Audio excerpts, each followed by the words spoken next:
Bueno, ya sé que duele ver ese imaginario y esa forma de concebir a Bolivia, pero fíjense, analizando ideológicamente, de qué modo se generan consensos y cómo se ve en esa introducción del juego que traza el marco general de acción, el modo en el que se solapan, se solidarizan, entran en relación los diferentes medios que son citados para construir esa narrativa del narcoestado boliviano. En esa breve introducción, que tiene la ligereza y la agilidad casi de un videoclip, uno puede ver citadas pantallas de noticieros, pantallas de computadoras, extracción de archivos, rankings, etcétera, ¿no? Es decir, todo transcurre en una cinemática muy ágil y muy rápida, que es un poco la que grafica la cultura y la estética del zapping en el que estamos inmersos. Fíjense con ese zapping de visiones y de construcciones, cómo se genera consenso acerca de lo que vamos a tener que hacer en ese juego, que es formar parte de un grupo de élite que tiene la misión de apoyar a los rebeldes en contra del narcoestado boliviano. En ese narcoestado boliviano todo parece transcurrir con una normalidad que es muy preocupante. Ahí pueden ver, hice un compilado de cómo transcurre la vida en esos poblados. No se ve la gente encerrada en sus casas, ni hay miedo a este narcoestado, sino que hay como una especie de forma naturalizada de vivir en ese estado, y entonces la misión de este grupo de élite es hacer ver algo que no es visible, es modificar un estilo de vida que aparentemente transcurre por los canales de la cotidianeidad. Fíjense el detallismo del escenario. Para quienes hemos tenido la suerte de estar en Bolivia en otro tiempo, no en el que está atravesando ahora, sino en otro tiempo, fíjense de qué manera se ha podido captar en esa representación virtual del espacio lo que es la vida del cotidiano en Bolivia. Fíjense en las vestimentas, fíjense yo le he sacado el sonido, pero lo voy a poner para que escuchen un minuto el sonido ambiente. No importa nada ya. Pásele, pásele, llévelo, llévelo, llévelo, llévelo, cómpreme a mí, cómpreme a mí.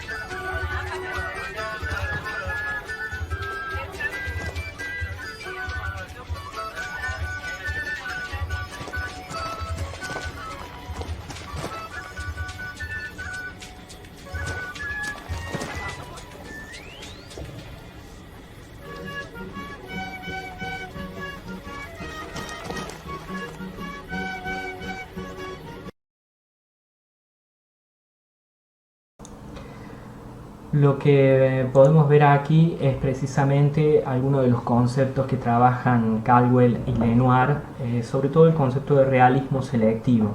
Es decir, cómo hacer de la experiencia de la guerra, que es una experiencia cruda, es una experiencia plagada de muerte, una experiencia que sea soportable para alguien que quiere jugar en la guerra. Cómo hacer que la guerra sea algo entretenido. Partes de las respuestas están en los ejemplos de Call of Duty que hemos visto y también en estos ejemplos de White Land, recortando de esa realidad aquellos aspectos que resultan más llamativos, más entretenidos, y dejando de lado todo aquello que tenga que ver con exponer de un modo crudo, de un modo insoportable, de un modo traumático los efectos de la guerra, o por ejemplo los efectos de la vida en un narcoestado. Con esto lo que quiero señalar es cómo hacer funcionar la categoría de realismo selectivo que trabajan ellos, para entender de qué modo esta revolución en los asuntos militares se apoya o hace o utiliza los videojuegos para transmitir una visión consensuada acerca de la guerra. A la fuerza recorta todo aquello que en esa guerra puede sonar perturbador o puede ser perturbador. No la he incluido aquí, pero hay una de las misiones, voy a ver si la puedo incluir ahora mismo. Hay una de las misiones en el Call of Duty que consiste en que tenemos que meternos en una favela de Río de Janeiro. Y es una misión complicada también porque implica meternos en el medio de la vida cotidiana de Río con armas para tratar de ir capturar a un peligroso traficante de armas. Según la ley de la guerra, combatiente es todo aquel que tiene un arma y piensa utilizarla, y por lo tanto es muy lábil o muy difícil de distinguir quién en esa favela va a ser considerado combatiente y quién va a ser considerado civil.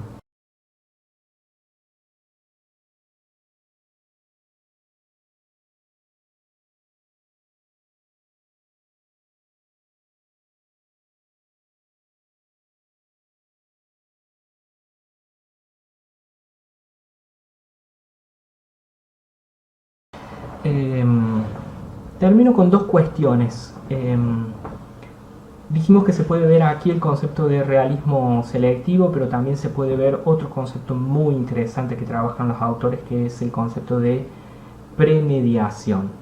Y en donde ellos plantean que hay todo un trabajo de los medios de comunicación y de los medios de entretenimiento para convertir en soportable ciertas experiencias.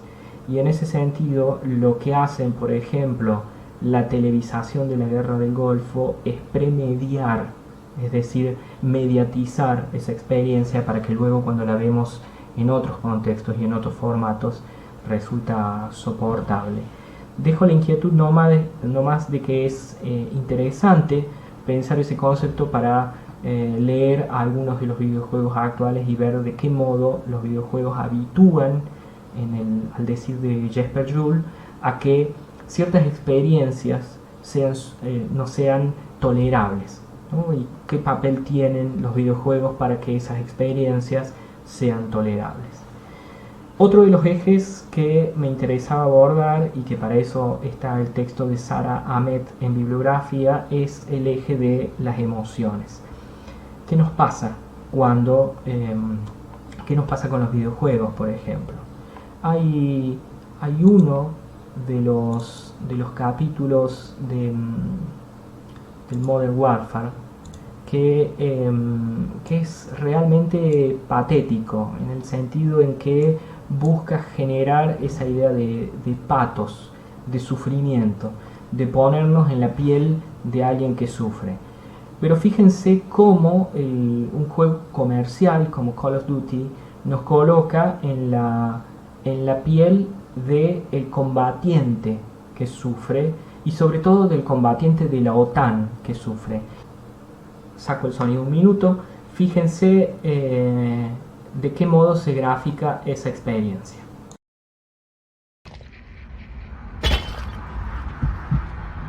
Segadora, NBQ-1 nuclear. Bravo, NB062634. Charlie, red 90 grados. Hotel, superficie. Julieta, 90 segundos. Lima, 10 grados. Romeo, 2-3 centígrados. Cuidado, detectada detonación nuclear.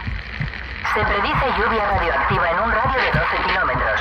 Epicentro situado en NB058680. Al personal dentro de la zona principal de lluvia radioactiva, comiencen la evacuación inmediatamente. En este momento se están creando los centros de contaminación y estarán totalmente operativos en 2 horas. Se recomienda al personal que compruebe su dosímetro IM93AUD y determine la extensión de la contaminación por radiación. Se aconseja al personal con niveles altos de radiación que busquen atención médica en cuanto les sea posible.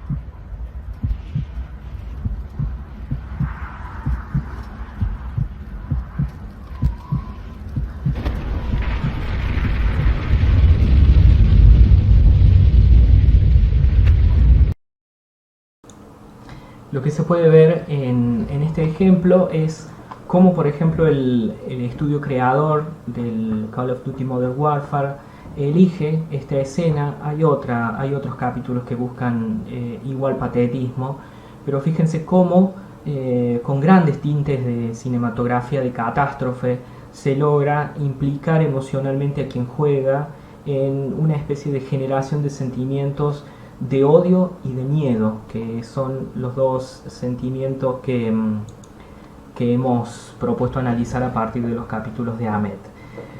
El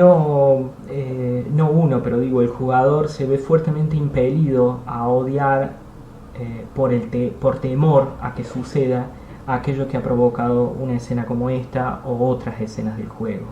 Es decir, fíjense la clave que propone Amet en ese sentido para leer estos videojuegos en torno a de qué manera el miedo se construye no como algo que está en determinado sujeto y que emerge como si fuera un sentimiento o una reacción personal, única, irrepetible, sino más bien un modo que tenemos de relacionarnos entre los cuerpos y las cosas.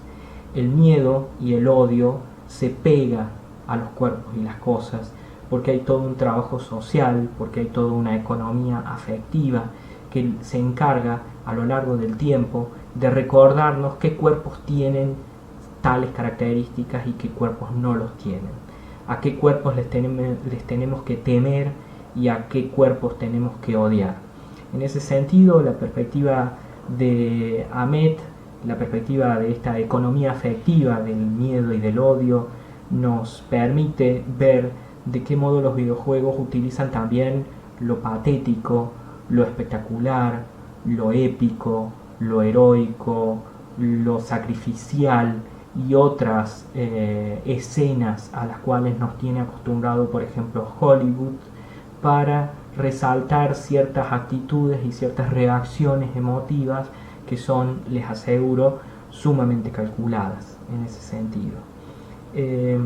También es importante destacar a partir del texto de Amet el impacto que tienen el miedo y el odio con respecto al espacio, es decir, cómo temer y odiar nos hace o bien recluirnos dentro de nuestros cuerpos o de nuestros hogares, o bien querer recluir y alejar a ciertos cuerpos y a ciertos grupos en ciertos espacios. De hecho, la vivencia que estamos viviendo de pandemia y de aislamiento social obligatorio, en cierto modo habla de nuestro miedo a morir, de ese miedo que nos hace recluirnos en nuestra casa para evitar que se muera, ¿no? Y en ese sentido, fíjense cómo el miedo se utiliza o tiene sus efectos sobre el espacio, cómo el miedo ha ocasionado que hayamos vaciado el espacio público y que nos hayamos recluido en un espacio que consideramos protector, como es el espacio de la familia, el espacio del hogar, el espacio privado o el propio cuerpo. Esas son algunas de las claves que pueden ser sondeadas a partir del texto de Sara Amet y que las invito a que lean en alguno de los videojuegos, ¿no? El Ghost Recon también tiene muchísimo de este patetismo. Yo no he elegido más ejemplos para no sobreabundar. Ahora, una pregunta para terminar este encuentro sería, bueno, pero todo está perdido entonces, esto es lo único que se puede encontrar en cuanto a videojuegos bélicos, esto es lo que se produce, el mainstream o lo dominante solamente puede generar este tipo de producciones en donde esta nueva American Way of War se consolida, se transmite, se vuelve cada vez más fuerte. No, ciertamente no. Como dijimos al principio, hay un tercer grupo de juegos, que es los juegos que podríamos llamar bélicos críticos, que lo que buscan es desandar el género, mostrar que a través de géneros de guerra se puede concientizar sobre la guerra. Yo propuse en el programa el abordaje de dos juegos de guerra que se inscriben claramente en el género bélico, como son This War of Mine y September 12. Y hay un tercer juego que no es estrictamente bélico, que es el Plague Incorporation, Plague Inc., que no es un juego bélico específicamente, pero que adopta algo del juego bélico, que es el punto de vista de la estrategia de tener que vencer a un enemigo. Y en ese sentido hay un punto de vista agonístico que trata de en donde tenemos que vencer a un enemigo. Ya vamos a hacer un comentario sobre ese juego. Quiero detenerme solamente en estos dos juegos bélicos que mencioné antes, que serían juegos críticos.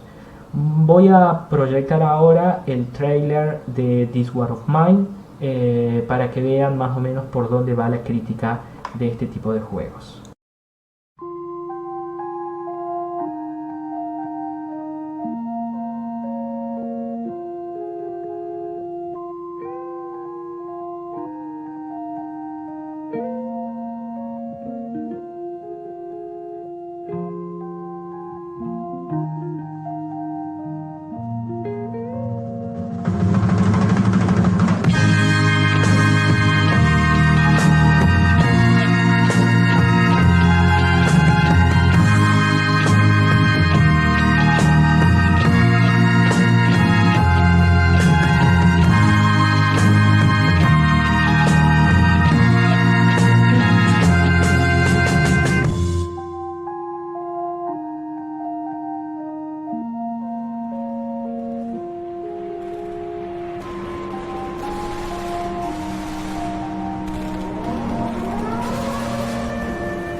En el trailer de This War of Mine, como dice el lema del juego, en la guerra no todo el mundo es un soldado, no todo el mundo es combatiente, pone el eje en colocarnos en el papel o en el rol de comandar la vida de 3 supervivientes en un estado de guerra.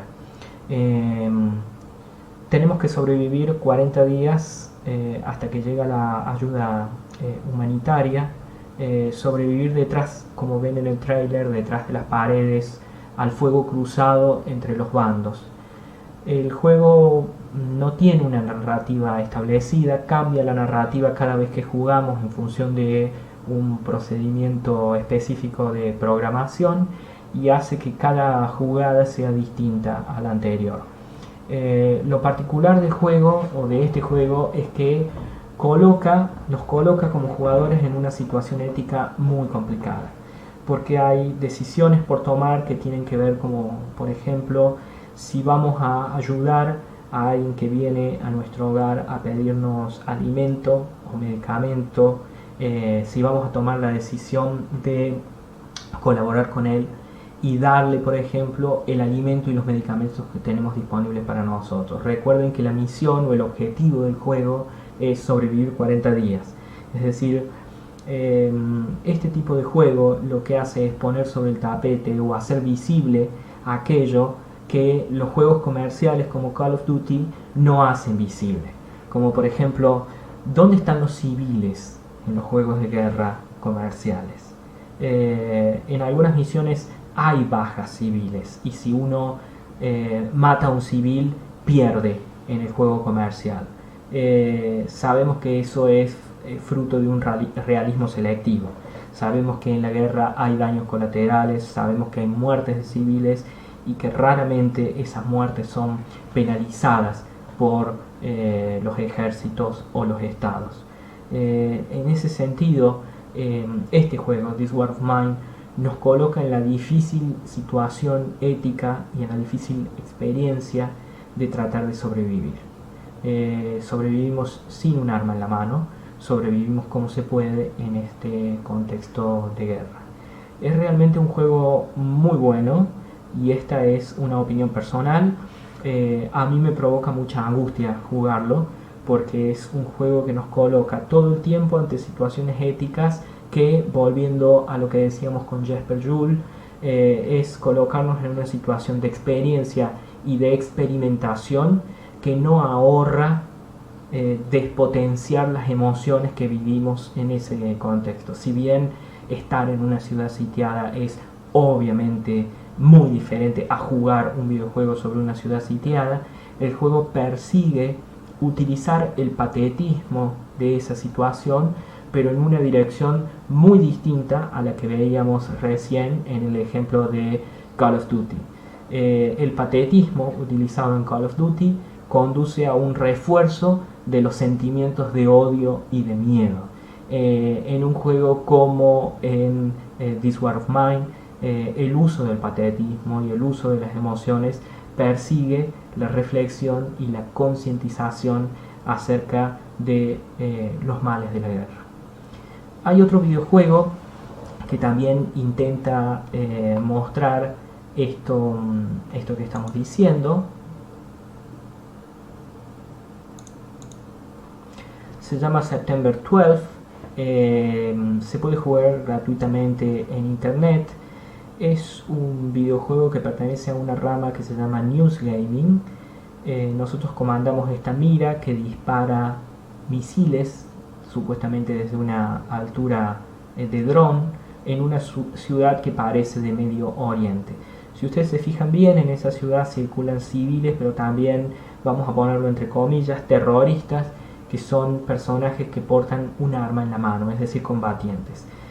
Cada vez que disparamos un misil para matar a un combatiente, el radio de muerte que genera ese misil mata civiles. Civiles que se acercan a llorar la muerte de esos civiles se convierten rápidamente en combatientes. El juego comienza con un texto muy breve que ustedes pueden consultar después en internet si es que lo juegan, en donde dice que este en realidad no es un juego, es una simulación, y que es un juego que no tiene principio porque ya ha comenzado, y que tampoco tiene fin, porque en realidad uno podría pensar que lo que intenta hacer este tipo de juego que se llama News Gaming, o sea, juegos basados en noticias o en la realidad, es mostrar que la única manera de ganar una guerra contra el terrorismo es no disparar, es ser el primero en no disparar. La única manera de que los terroristas no aumenten en número en ese poblado es no matar a nadie.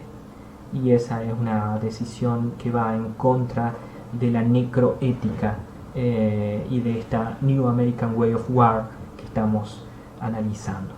Con estos dos ejemplos lo que quiero mostrar solamente es que hay vida en Marte. Hay otras formas de pensar los videojuegos de guerra. No todos los videojuegos son comerciales o espectaculares o pertenecientes a la industria militar y del entretenimiento estadounidense. Hay otras posibilidades de pensar esos juegos.